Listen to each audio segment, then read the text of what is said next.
ಸೆನ್ಸೆಕ್ಸು ಸುಮಾರು 6,000 ಪಾಯಿಂಟ್ ಕೆಳಗೆ ಬಿದ್ದಿದೆ. ನಿಫ್ಟಿ ಸುಮಾರು 2,000 ಪಾಯಿಂಟ್ ಕೆಳಗೆ ಬಿದ್ದಿದೆ. ಕಾಂಗ್ರೆಸ್ ಸೀಟ್ಗಳು ಇನ್ಕ್ರೀಸ್ ಆಗೋಕ್ಕೆ ಸ್ಟಾರ್ಟ್ ಆದ ತಕ್ಷಣ ಸ್ಟಾಕ್ ಮಾರ್ಕೆಟು ಕೆಳಗೆ ಬೀಳಕ್ಕೆ ಸ್ಟಾರ್ಟ್ ಆಯಿತು. ಹಾಗಿದ್ರೆ ಈ ಸ್ಟಾಕ್ ಮಾರ್ಕೆಟ್ಗೆ ಈ ಕಾಂಗ್ರೆಸ್ ಅಂದರೆ ಇಷ್ಟ ಇಲ್ವಾ? ಯಾಕೆ ಈ ಸ್ಟಾಕ್ ಮಾರ್ಕೆಟು BJPನೇ ಬೇಕು ಅಂತ ಕೇಳುತ್ತೆ. BJP ಅಧಿಕಾರಕ್ಕೆ ಬರಲಿಲ್ಲದ್ರೆ ಈ ಸ್ಟಾಕ್ ಮಾರ್ಕೆಟ್ ಇನ್ನೂ ಕೆಳಗೆ ಬೀಳುತ್ತೆ. ನಮ್ಮ ಇನ್ವೆಸ್ಟ್ಮೆಂಟ್ ಏನಾಗುತ್ತೆ? ಇದು ಇನ್ವೆಸ್ಟ್ ಮಾಡೋಕ್ಕೆ ಸರಿಯಾದ ಸಮಯನಾ?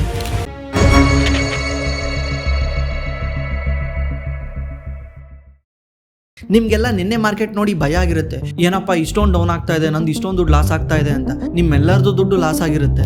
ಆಕ್ಚುಲಿ ಈ ಸ್ಟಾಕ್ ಮಾರ್ಕೆಟು ಈ ಪೊಲಿಟಿಕಲ್ ಪಾರ್ಟಿಗಳ ಜೊತೆ ಯಾಕೆ ಇಷ್ಟೊಂದು ಸಂಬಂಧ ಬೆಳೆಸ್ಕೊಂಡಿದ್ದಾವೆ? ಯಾಕೆ ಈ BJP ಅಂದರೆ ಸ್ಟಾಕ್ ಮಾರ್ಕೆಟಿಗೆ ತುಂಬ ಇಷ್ಟ ಅಂತ ಯೋಚನೆ ಮಾಡಿದ್ದೀರಾ? ಸ್ಟಾಕ್ ಮಾರ್ಕೆಟ್ಗೆ BJP ಕಾಂಗ್ರೆಸ್ ಅಂತ ಯಾವುದೇ ಥರ ಭೇದ ಭಾವ ಇಲ್ಲ. ಸ್ಟಾಕ್ ಮಾರ್ಕೆಟ್ ಯಾವಾಗ್ಲೂ ಸ್ಟೇಬಲ್ ಆಗಿರೋದು ನೋಡುತ್ತೆ. ಈಗ ಎಕ್ಸಾಂಪಲ್ ಹೇಳ್ತೀನಿ ಕೇಳಿ. ಈಗ BJP ಇದೆ, BJPಗೆ 292 ಅಥವಾ 295 ಸೀಟ್ ಸಿಗ್ತಾ ಇದೆ. ಈ 295 ಸೀಟಿಂದ NDA ಗೌರ್ಮೆಂಟ್ನ ಫಾರ್ಮ್ ಮಾಡ್ಬೋದು. ಆದರೆ BJPಗೆ ಬಂದಿರೋದು 240, 242 ಸೀಟು. ಇದರಿಂದ BJP ಸಿಂಗಲ್ ಲಾರ್ಜೆಸ್ಟ್ ಪಾರ್ಟಿ ಆಗಿರ್ಬೋದು, ಆದರೆ ಅವರು ಸರ್ಕಾರ ರಚನೆ ಮಾಡೋಕ್ಕಾಗಲ್ಲ. ಸರ್ಕಾರ ರಚನೆ ಮಾಡಬೇಕಂದ್ರೆ 272 ಸೀಟ್ ಬೇಕು. ಈ 272 ಸೀಟ್ ಬೇಕಂದ್ರೆ BJP ತನ್ನ ಮಿತ್ರ ಪಕ್ಷಗಳನ್ನ ಜೊತೆಗೆ ತಗೊಂಡು ಅಧಿಕಾರ ನಡೆಸಬೇಕು. ಆದರೆ ಈ ಮಿತ್ರ ಪಕ್ಷಗಳು ಯಾರು, ಈಗ ಚಂದ್ರಬಾಬು ನಾಯ್ಡು ಇರ್ಬೋದು, ನಿತೀಶ್ ಕುಮಾರ್ ಇರ್ಬೋದು, ಇವರಿಬ್ಬರು ಕೂಡ ಒನ್ ಟೈಮ್ ಆಲ್ರೆಡಿ ಕಾಂಗ್ರೆಸ್ ಜೊತೆ ಇದ್ದರು. ಇವಾಗ ಇವರು BJP ಜೊತೆಗೆ ಬಂದಿದ್ದಾರೆ. ಸ್ಟಿಲ್ ಯಾರಿಗೂ ಗ್ಯಾರಂಟಿ ಇಲ್ಲ ಅವರು BJP ಜೊತೆಗೆ ಇರ್ತಾರೆ ಅಂತ. ನಾಳೆ ಏನಾದರೂ ಅವರು ಬೇರೆ ಆಫರ್ ಮಾಡಿದ್ರೆ ಅವ್ರು ಬೇಕಿದ್ರೆ ಅಲ್ಲೋಗ್ಬೋದು. ಅವ್ರು ಬೇಕಿದ್ರೆ ಕಾಂಗ್ರೆಸ್ ಅಥವಾ ಇಂಡಿಯಾ ಅಲಯನ್ಸ್ ಜೊತೆ ಹೋಗಿ ಅವ್ರು ಗೌರ್ಮೆಂಟ್ನ ಫಾರ್ಮ್ ಮಾಡ್ಬೋದು. ಅವ್ರು ಏನಾದರೂ ಗೌರ್ಮೆಂಟ್ ಫಾರ್ಮ್ ಮಾಡಿದ್ರೆ ಏನಾಗುತ್ತೆ ಗೊತ್ತಾ? ಏನಾಗುತ್ತೆ ಅಂದರೆ ಇವರು ಇದುವರೆಗೂ ಏನು ಮಾಡ್ಕೊಂಡು ಬಂದಿದ್ದಾರಲ್ಲ ಪಾಲಿಸೀಸ್ ಅಂದರೆ, ಈಗ ಇವರು ಇನ್ಫ್ರಾಸ್ಟ್ರಕ್ಚರ್ ಮೇಲೆ ಸಖತ್ತು ಸ್ಪೆಂಡ್ ಮಾಡ್ತಾ ಇದ್ದಾರೆ, ಸೋಲಾರ್ ಮೇಲೆ ಸಖತ್ತು ಸ್ಪೆಂಡ್ ಮಾಡ್ತಾ ಇದ್ದಾರೆ.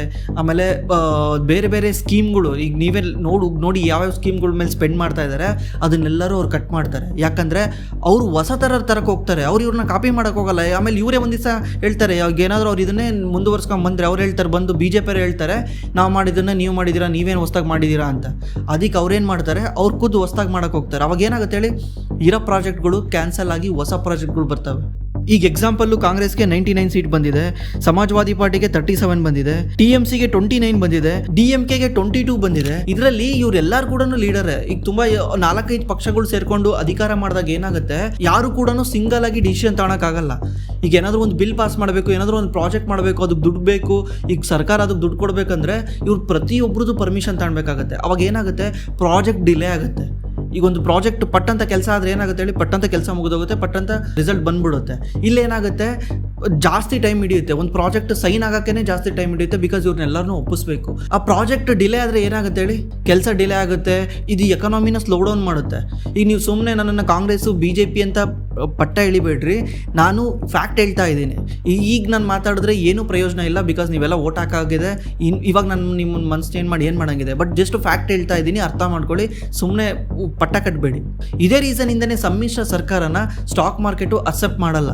ಈಗ NDA ಸಮ್ಮಿಶ್ರ ಸರ್ಕಾರ ಮಾಡಿದ್ರು ಕೂಡ ಅಕ್ಸೆಪ್ಟ್ ಮಾಡಲ್ಲ. ಒಂದು ವೇಳೆ NDA ಸರ್ಕಾರ ನಡೆಸಿದ್ರೆ ಸ್ಟಾಕ್ ಮಾರ್ಕೆಟ್ ಓಕೆ ಅನ್ಬೋದು. ಯಾಕಂದರೆ ಹಿಂದೆ ಮಾಡ್ಕೊಂಬಂದಿರೋ ಪ್ರಾಜೆಕ್ಟ್ಗಳು ಕಂಟಿನ್ಯೂ ಆಗ್ಬೋದು ಅನ್ನೋ ಒಂದು ನಂಬಿಕೆ. ನನ್ನ ಪ್ರಕಾರ ಕಂಟಿನ್ಯೂ ಆಗೋಕ್ಕೆ ಚಾನ್ಸ್ ಇಲ್ಲ. ಯಾಕಂದರೆ BJP ಒಂದೇ ಇದ್ದಿದ್ರೆ ಅವ್ರು ಖುದ್ದು ಡಿಸಿಷನ್ ತಗೊಬೋದಿತ್ತು. ಮುಂದೆ ಯಾವಿದ್ರು ಅದನ್ನು ಇನ್ನೂ ಅಗ್ರೆಸಿವ್ಲಿ ಡಿಸಿಷನ್ ತಗೊಬೋದಿತ್ತು. ಬಟ್ ಇವಾಗ ಅವ್ರು ಏನಾದರೂ ಅಲಿಯನ್ಸ್ ಮಾಡ್ಕೊಂಡ್ರೆ, ಬೇರೆ ಪಕ್ಷಗಳ ಜೊತೆ ಸೇರಿಕೊಂಡ್ರೆ ಅವರು ಇದೇ ಥರ ಕಂಟಿನ್ಯೂ ಮಾಡೋಕ್ಕೆ ಚಾನ್ಸ್ ಇಲ್ಲ. ಇದೇ ರೀಸನಿಂದನೇ ಸ್ಟಾಕ್ ಮಾರ್ಕೆಟು ಕೆಳಗೆ ಬೀಳ್ತಾ ಇರೋದು. ಬಟ್ ಇದೆಲ್ಲ ಏನೇ ಇರಲಿ, ಕೇವಲ ಶಾರ್ಟ್ ಟರ್ಮಲ್ಲಿ ಮಾತ್ರ. ಶಾರ್ಟ್ ಟರ್ಮ್ ಅಂದರೆ 2 ತಿಂಗಳು ಅಥವಾ 3 ತಿಂಗಳು ಮಾತ್ರ. Over A period of time market recover ಆಗಲೇಬೇಕು. ಯಾಕಂದರೆ ನೀವು ಹಿಂದೆಯಿಂದನೂ ನೋಡಿ, 2004ರಲ್ಲಿ ವಾಜಪೇಯಿ ಗೌರ್ಮೆಂಟ್ ಕೂಡ ಒಳ್ಳೊಳ್ಳೆ ಇನ್ಫ್ರಾಸ್ಟ್ರಕ್ಚರ್ ಪ್ರಾಜೆಕ್ಟ್ಗಳನ್ನ ತೊಗೊಂಬಂದಿತ್ತು. ಈಗ ನೀವೇನು ಹೈವೇ ನೋಡ್ತಿದ್ದೀರಲ್ಲ, ಎಲ್ಲನೂ ವಾಜಪೇಯಿ ಟೈಮಲ್ಲಿ ಬಂದಿರೋದು. ಅವಾಗ ತಂದಾಗ ಅದು ಎಕನಾಮಿಸ್ಟ್ಗಳೆಲ್ಲನೂ ಒಳ್ಳೆ ಥರ ಅಕ್ಸೆಪ್ಟ್ ಮಾಡಿದ್ರು. ಬಟ್ ಯಾವಾಗ ವಾಜಪೇಯಿ ಗೌರ್ಮೆಂಟ್ ಅಧಿಕಾರ ಕಳ್ಕೊಳುತ್ತೆ, ಸ್ಟಾಕ್ ಮಾರ್ಕೆಟ್ ಕೆಳಗೆ ಬೀಳಕ್ಕೆ ಸ್ಟಾರ್ಟ್ ಆಗುತ್ತೆ. ಮತ್ತೆ ಒನ್ಸ್ ಅಗೇನ್ ಮನಮೋಹನ್ ಸಿಂಗ್ನ ಪ್ರೈಮ್ ಮಿನಿಸ್ಟರ್ ಮಾಡಿದ್ಮೇಲೆ ಮತ್ತೆ ಮಾರ್ಕೆಟ್ ರಿಕವರ್ ಆಗೋಕ್ಕೆ ಸ್ಟಾರ್ಟ್ ಆಯಿತು. ಅದೇ ರೀತಿ ಮಾರ್ಕೆಟ್ ರಿಕವರ್ ಆಗೇ ಆಗುತ್ತೆ. ಬಿಕಾಸ್ ಈ ದೇಶನ ಯಾವುದೋ ಒಂದು ಪಕ್ಷ ನಡೆಸಲ್ಲ, ಈ ದೇಶನ ನೀವು ನಡೆಸ್ತಿರೋದು. ಈಗ ನಾನು ವಿಡಿಯೋ ಮಾಡ್ತಿದ್ದೀನಿ, ನೀವು ಕುತ್ಕೊಂಡು ನೋಡ್ತಿದ್ದೀರಾ. ಅದೇ ರೀತಿ ನೀವು ಬೆಳಿಗ್ಗೆ ಏನು ಎಲೆಕ್ಷನ್ ರಿಸಲ್ಟ್ ಬೇರೆ ಬಂತಂತ ಕೆಲಸಕ್ಕೆ ಹೋಗೋದೇನು ಬಿಟ್ಟಿದ್ದೀರಾ? ನಿಮ್ಮ ಕೆಲಸದಿಂದ ಯಾರನ್ನು ತೆಗೆದಾಕಿದ್ದಾರಾ? ನಾವು ಮಾಡ್ತಾನೆ ಇದ್ದೀವಿ. ಕೂಲಿ ಕೆಲಸ ಮಾಡೋರು ಏನು ಮನೆ ಕೂತ್ಕೊಂಡಿದ್ದಾರಾ? ನಾವೆಲ್ಲರೂ ದೇಶಕ್ಕೋಸ್ಕರ ದುಡಿತಾನೇ ಇದ್ದೀವಿ. ಇವರು ಅದನ್ನು ನಡೆಸ್ಕೊಂಡು ಹೋಗ್ತಿದ್ದಾರೆ ಅಷ್ಟೇ. ನಡೆಸ್ಕೊಂಡು ಹೋಗೋದ್ರಿಂದ ಒಂದು ಚೂರು ಹೆಚ್ಚು ಕಡಿಮೆ ಆಗ್ಬೋದು. ಆದರೆ ನಮ್ಮ ದೇಶನ ಮೇಲ್ ತಗೊಂಡು ಹೋಗ್ತಿರೋದು ನಾವು, ಬೇರೆ ಯಾರೂ ಅಲ್ಲ. ಇವರು ಆ ದಾರಿನ ಸ್ವಲ್ಪ ಸುಲಭ ಮಾಡ್ಬೋದು ಅಷ್ಟೇ. ಒಳ್ಳೆ ಗೌರ್ಮೆಂಟ್ ಬಂದರೆ ಸ್ವಲ್ಪ ಸುಲಭ ಮಾಡ್ಬೋದು, ಕೆಟ್ಟ ಗೌರ್ಮೆಂಟ್ ಬಂದರೆ ಸ್ವಲ್ಪ ನಿಧಾನ ಆಗ್ಬೋದು. ಅದು ಬಿಟ್ಟರೆ ನಾವು ನಮ್ಮ ದಾರಿನ ರೀಚ್ ಆಗೇ ಆಗ್ತೀವಿ. ಆಗಲೇಬೇಕು. ಅದಕ್ಕೆ ತಾನೇ ನಾವು ಕಷ್ಟಪಡ್ತಿರೋದು. ನಾವು ಬೆಳಗ್ಗೆಯಿಂದ ಸಂಜೆವರೆಗೂ ಕೆಲಸ ಮಾಡ್ತಿರೋದು, ಹಗಲು ರಾತ್ರಿ ಅನ್ನಂಗೆ ಕೆಲಸ ಮಾಡ್ತಿರೋದು. ಯಾರಿಗೋಸ್ಕರ? ಕೆಲಸ ಮಾಡಿದ್ದು ಎಲ್ಲೋಗುತ್ತೆ? ಇವ್ರು ಬಂದರು ಅಂದ ತಕ್ಷಣ, ಕಾಂಗ್ರೆಸ್ ಬಂತು ಅಂದ ತಕ್ಷಣ ನಾನೇನು ಮನೆ ಕೂತ್ಕೊಳಲ್ಲ, ನೀವ್ಯಾರು ಮನೆ ಕೂತ್ಕೊಳಲ್ಲ, ನಾವೆಲ್ಲರೂ ದುಡಿತಾನೆ ಇರ್ತೀವಿ.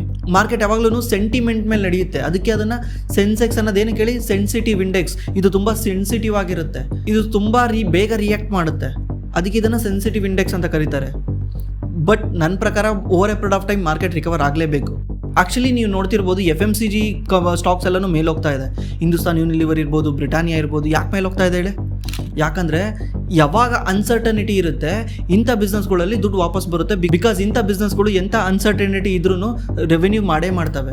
ಈಗ ಎಕ್ಸಾಂಪಲ್ಲು, ನಾಳೆ BJP ಬಂತು ಅಂತ ಯಾರು ಬಿಸ್ಕೆಟ್ ತಿನ್ನೋದು ನಿಲ್ಲಿಸಲ್ಲ, ನಾಳೆ ಯಾರು ಶಾಂಪು ಯೂಸ್ ಮಾಡೋದು ನಿಲ್ಲಿಸಲ್ಲ, ನಾಳೆ ಯಾರು ಸೋಪ್ ಯೂಸ್ ಮಾಡೋದು ನಿಲ್ಲಿಸಲ್ಲ. ಅಯ್ಯೋ BJP ಬಂತಪ್ಪ, ನಾನು ಇವತ್ತು ಈ ಶಾಂಪು ಯೂಸ್ ಮಾಡ್ತೀನಿ, BJP ಬಂತಪ್ಪ ನಾನು ಇವತ್ತು ಶಾಂಪೇ ಯೂಸ್ ಮಾಡಲ್ಲ, ಕಾಂಗ್ರೆಸ್ ಬಂತು ನಾನು ಆ ಶಾಂಪು ಯೂಸ್ ಮಾಡ್ತೀನಿ ಅಂತ ಹಿಂಗೆ ಮಾಡ್ತಾರಾ?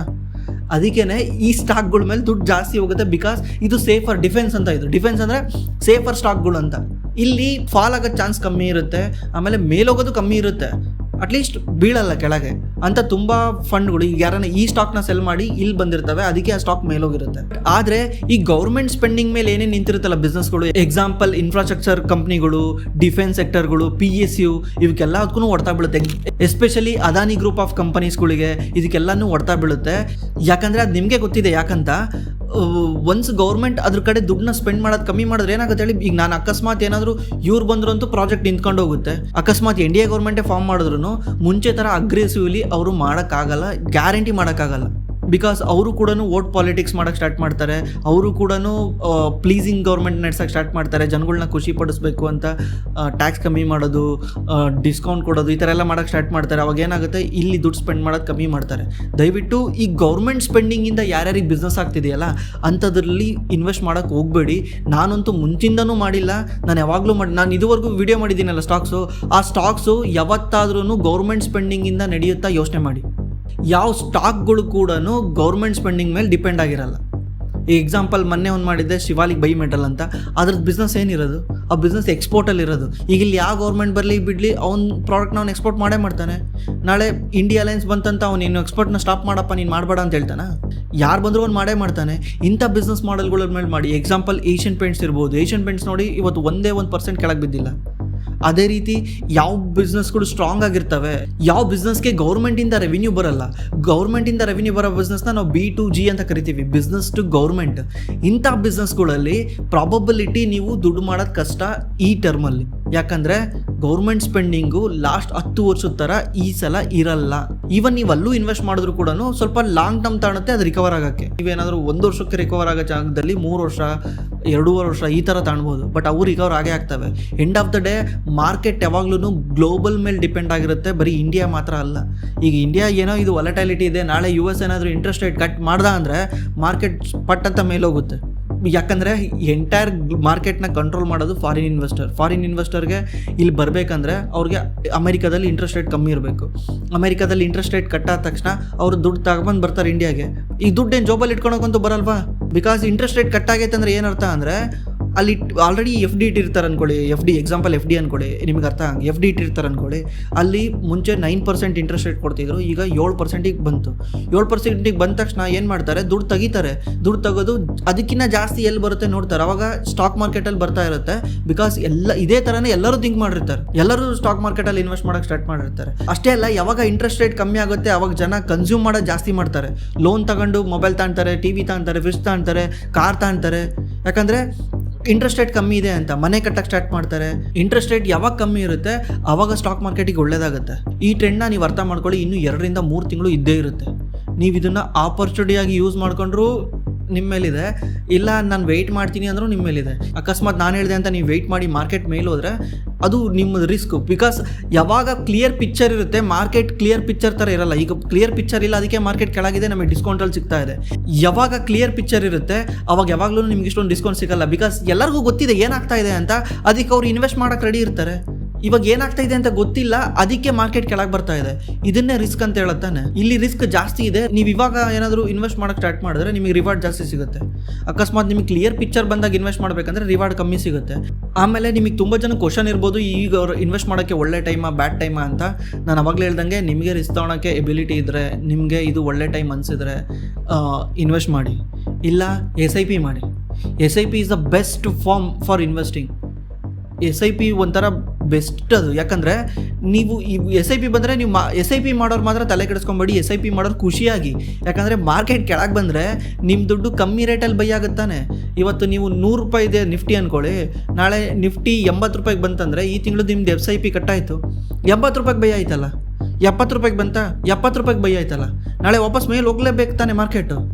SIP ಮಾಡೋರು ತಲೆನೇ ಕೆಡಿಸ್ಕೊಂಬೇಡಿ. ನಿಮ್ಮ SIP ಸ್ಟಾಪ್ ಮಾಡೋಕ್ಕೆ ಹೋಗೋದು, SIPನ ನಿಲ್ಲಿಸಿ, ಇಲ್ಲ ಸ್ವಲ್ಪ ವೆಯ್ಟ್ ಮಾಡೋಣ ಆಮೇಲೆ ಸ್ಟಾರ್ಟ್ ಮಾಡೋಣ ಅಂತ ಮಾಡೋಕ್ಕೆ ಹೋಗೋದು, ಈ ಥರ ಎಲ್ಲ ಮಾಡಬೇಡಿ. ಬಿಕಾಸ್ ಮಾರ್ಕೆಟ್ನ ಯಾರೂ ಪ್ರಿಡಿಕ್ಟ್ ಮಾಡೋಕ್ಕಾಗಲ್ಲ.